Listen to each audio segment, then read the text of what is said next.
మన కాకినాడలో మన చెన్నై షాపింగ్ మాల్ ప్రముఖ సినీ తారం మృణాల్ ఠాకూర్ చేతుల మీదుగా మే 9న గొప్ప ప్రారంభం. The Chennai shopping mall, main road, Kakinada. Gautam Prasad గారు, పశ్చిమ బెంగాల్ ఎన్నికల తర్వాత జరుగుతున్నటువంటి సభ ఖచ్చితంగా ఏం కాదన్నా తెలంగాణ మీద ఇంపాక్ట్ ఉంటుంది. బీజేపీ క్యాడర్ మొత్తం కూడా ఇక తెలంగాణ టార్గెట్. ఇప్పటికే రఘునందనరావు అన్నారు, అంగవంగ కళింగ అయిపోయింది, ఇక ట్రిలింగ టార్గెట్, ఖచ్చితంగా అధికారంలోకి వస్తామని బలగుద్ది చెప్తున్నారు. ఓవైపు కేసీఆర్ బయటకు వచ్చారు, అటు మోడీ వస్తున్నారు.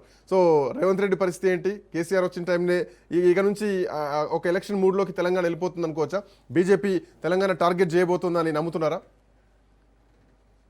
శ్రీకాంత్ గారు, ఈరోజు దేశవ్యాప్తంగా జరుగుతున్న పరిణామాలని మనం గమనించినట్లయితే భారతీయ జనతా పార్టీ అప్రజాస్వామికంగా దేశం మీద దాడి చేస్తా ఉందని చెప్పేసి ఈ సందర్భంగా నేను తెలియజేసుకుంటున్నాను. ఎందుకనంటే పశ్చిమ బెంగాల్ ఎలక్షన్స్ లో ఏం జరిగింది, అదేవిధంగా మొన్న జరిగిన ఆంధ్రప్రదేశ్ ఎన్నికల్లో ఏం జరిగింది అనే దానికి ఇప్పటికీ కూడా సెంట్రల్ ఎలక్షన్ కమిషన్ దగ్గర నుంచి కానీ భారతీయ జనతా పార్టీ దగ్గర నుంచి కానీ ఎటువంటి సమాధానం లేని పరిస్థితి దేశవ్యాప్తంగా కనబడతా ఉంది. ఎందుకనంటే ఈవీఎంలను ట్యాంపరింగ్ చేయటం, అదేవిధంగా ఈవీఎంలని మేనేజ్ చేయటం, వాళ్ళు గెలిచామని చెప్పేసి సంకలు గుద్దుకోవడం ఇప్పుడు దేశవ్యాప్తంగా జరుగుతున్న పని. మేనేజ్ చేసే వాళ్ళు అయితే తమిళనాడులో కూడా మేనేజ్ చేయడానికి అవకాశం ఉంది కదా గౌతమ్ ప్రసాద్ గారు. ఏడీఎంకే కూటమి ఉంది తమిళనాడులో, అక్కడ కూడా చేయొచ్చు కదా. అట్లీస్ట్ 10 స్థానాలను చేసుకునే వాళ్ళు కదా. నేను అటే వస్తున్నాను. వీళ్ళ స్ట్రాటజీ ఎట్లా ఉంటదనంటే, అంటే ముందు పెద్ద రాష్ట్రాలని వాళ్ళు టార్గెట్ చేశారండి. వాళ్ళు ఇంటర్నల్ గా వాళ్ళు ప్లాన్ చేసుకున్నది ఏంటంటే పెద్ద రాష్ట్రాలని క్రమక్రమంగా టార్గెట్ చేస్తున్నారు. అంటే వాళ్ళ 50 సంవత్సరాల ప్లానింగ్. నేను చెప్పేదినండి అన్న, నేను చెప్పేదినండి. మీరు కంప్లీట్ గా ప్లాన్ నేను చెప్తున్నప్పుడు మీరు డిస్టర్బ్ చేసినంటే పోతుంది అది. నేను ఏమంటున్నానంటే క్రమక్రమంగా వీళ్ళు ప్లాన్ చేసుకొని పశ్చిమ బెంగాల్ మీద కూడా అవుట్ రైట్ గా సర్ని ఉపయోగించి 90 లక్షల ఓట్లని తీసేసినప్పుడే మనం అర్థం చేసుకోవాల్సింది ఏంటంటే వీళ్ళు ఖచ్చితంగా పశ్చిమ బెంగాల్లో దోపిడీకి, దొంగతనానికి, ఈవీఎంల ట్యాంపరింగ్ కి ప్లాన్ చేసుకున్నారని చెప్పేసి మనం అర్థం చేసుకోవాలి.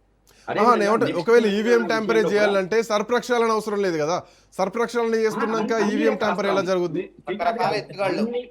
అన్ని రకాల అస్త్ర శస్త్రాలని ఉపయోగించుకోవడంలో చాలా పకడ్బందీగా ప్లాన్ చేస్తుంది.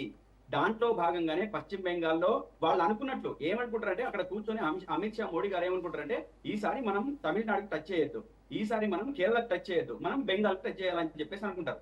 ఆ బెంగాల్ టచ్ చేయడానికి అన్ని రకాల ప్లాన్స్ వాళ్ళు వేసుకుంటారు. వేసుకొని వాళ్ళు దానికి సంబంధించిన ప్రణాళిక మొత్తం సిద్ధం చేసుకుంటారు. ఆ సిద్ధం చేసుకున్న దాంట్లో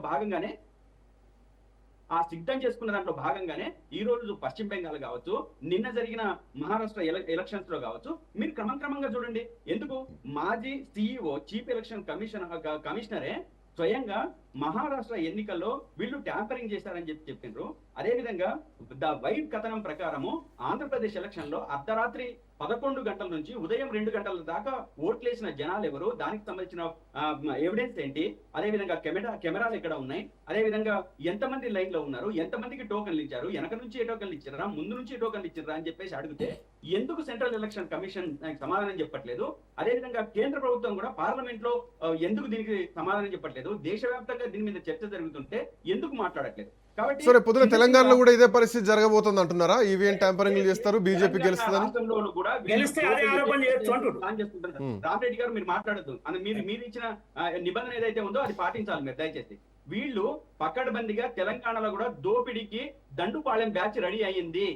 దండుపాళెం బ్యాచ్, దానికి నాయకుడు మోడీ, రెండో నాయకుడు అమిత్ షా, మూడో నాయకుడు కళ్యాణ్ సింగ్, వీళ్ళందరూ ఉన్నారు. అదేవిధంగా ఇక్కడ నెక్స్ట్ బ్యాచ్ ఏంటంటే తెలంగాణలో ఉన్నారు. కాబట్టి తెలంగాణని దోచుకోవడానికి, అదే తెలంగాణని వాళ్ళ అకౌంట్ లో అంటే ఒకటి నాకు 1 సెకండ్,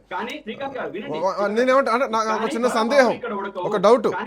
నేనేమంటున్నా గౌతమ్ ప్రసాద్ గారు, ఒకవేళ బీజేపీ ఇన్ డిస్కషన్, బీజేపీ నిజంగానే ఈవీఎంలను ట్యాంపర్ చేసి తెలంగాణలో ఈసారి గెలుద్దాం అనుకుంటే, ఇప్పుడు ఆల్రెడీ బీజేపీ గ్రాఫ్ పడిపోయింది. సో ఇప్పుడు ఆ ఉద్దేశంతో పోతాను నాకు అనిపించలేదు. ఎందుకంటే గతంలో కాంగ్రెస్ కంటే ఎక్కువ బీజేపీ గ్రాఫే పెరిగింది. ఒకవేళ యూజ్ చేసుకోవాలనుకుంటే అప్పుడే వెళ్ళేది కదా ప్రజల్లోకి, అప్పుడే తెలంగాణను ఖచ్చితంగా అఫ్కోర్స్ అధికారంలో తీసుకొచ్చుకునేది ఆఫ్టర్ కర్ణాటక ఓడిపోయిన తర్వాత. శ్రీకాంత్ గారు, బీజేపీ రాజకీయాల్ని చాలా క్షుణ్ణంగా మనం పరిశీలించాల్సిన అవసరం ఉంది. వాళ్ళు ఏకాఎక్కిన ఒక రాష్ట్రం మీద ఎత్తు పల్లాల్ని ప్లాన్ చేసుకుంటారు.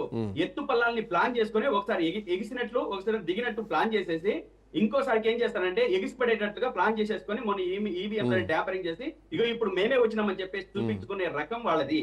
అంతేగాని వాళ్ళ దగ్గర నిజమైన ప్రజా బాహుళ్యంలో వాళ్లకు బలం లేదు. వాళ్ళ ఓట్ల శాతం ఎంత, నిన్న పంచాయతీ రాజ్ ఎలక్షన్స్ లో వాళ్ళకి ఎంత వచ్చినాయి, అదే విధంగా రేపు జరగబోయే ఎలక్షన్స్ లో వాళ్ళకి ఎంత వస్తాయి, వాళ్ళ ప్రియారిటీ ఎంత, వాళ్ళ ఎంపీ పరిధి ఎంత, అదే విధంగా ఎమ్మెల్యేల పరిధి ఎంత, ఈ ఎమ్మెల్యేల పరిధిలో ఎంపీ పరిధిలో వాళ్ళకున్న కాన్స్టిట్యుయెన్సీ పరిధిలో ఎన్ని పంచాయతీలు వచ్చినాయో మీరు లెక్కలేసుకోండి. వీళ్ళు దొంగతనం చేస్తే తప్ప, ఈవీఎంలని ట్యాంపరింగ్ చేస్తే తప్ప దేశంలో ఎక్కడా కూడా వాళ్ళ అధికారంలోకి రావడానికి వీల్లేదు. ఇప్పుడు సువేందు అధికారం ఉన్నాడండి. నిన్న తృణమూల్ కాంగ్రెస్ పార్టీలో ఉన్న ఆయన అవినీతిపరుడు, అత్యంత అరాచకుడు అని చెప్పేసి ప్రచారం చేసిన మోడీ ఈ రోజు సీఎం గా ప్రమాణ స్వీకారం చేయడానికి పోయి ఆయన చేత కాలు మొక్కించుకునే పరిస్థితి.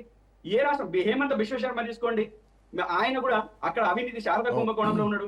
అదే విధంగా శరద్ పవార్ తమ్ముడు అజిత్ పవార్ అక్కడ ఒక అవినీతి పరుడు.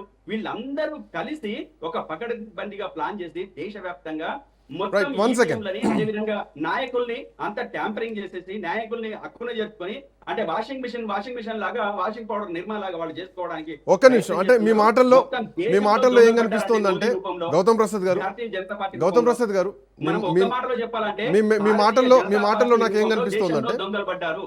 ఒక్క నిమిషం శేషు సార్, మన కాకినాడలో మన చెన్నై షాపింగ్ మాల్ ప్రముఖ సినీతారం మృణాల్ ఠాకూర్ చేతుల మీదుగా మే 9న గొప్ప ప్రారంభం. The Chennai shopping mall, main road, Kakinada.